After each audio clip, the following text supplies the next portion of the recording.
There is just so much going on these days, from the earthquakes at Santorini to the wars in the Middle East. Topics are just so abundant, I'm not even sure where to start. One thing that has caught my eye would be the sudden interest our politicians seem to have in trying to make sure that Elon stops looking into federal spending. I feel like most Americans are getting the idea that there is something hidden within federal agencies that they are scared stiff will come out. This is just a feeling, but I figure that when we start looking deeper into the agencies that have been receiving the questionable funding, that we are going to find out exactly who was the direct recipient. I would hate to think there were kickbacks or some other type of personal gain from funds that were supposed to be going to aid countries that were in need.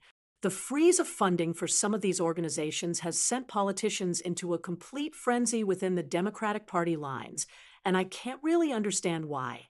They were supposed to be the ones that we could count on to get our government back in order after the pandemic.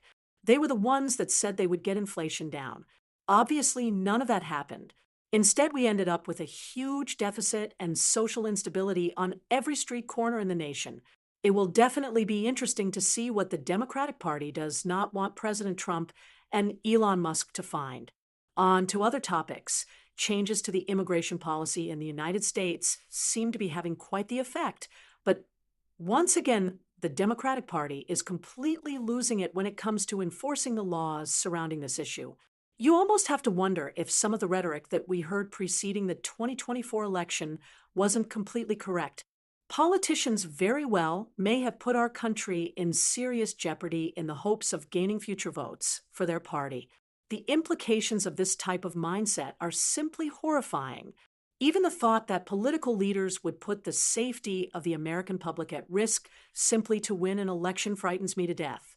It is going to be very interesting to see what is uncovered over the next 4 years.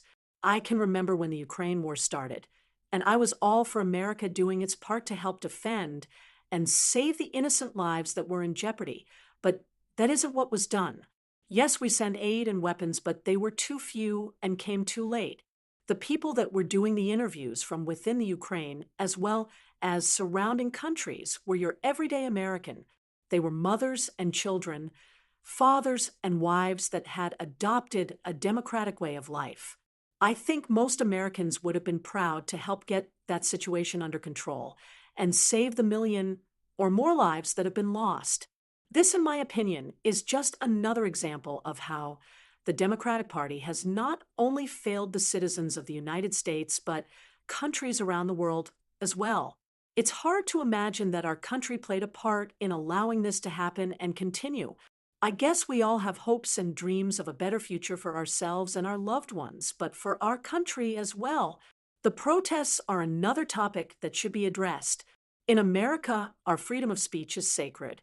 And I just want to say thank you to Vice President J.D. Vance for his not so well received speech in the EU recently. I remember feeling a sense of pride in the United States of America again, that was being driven by a stunning example of leadership. That's something that has been missing here at home for quite some time. Maybe you voted for him, and maybe you didn't, but if you didn't, why not? Another journalist stated it quite correctly when he said, and I quote, "We're back." So many other things to cover, but that will have to wait till another episode. If you enjoyed this video, please like and subscribe for more great content with Zero Spin.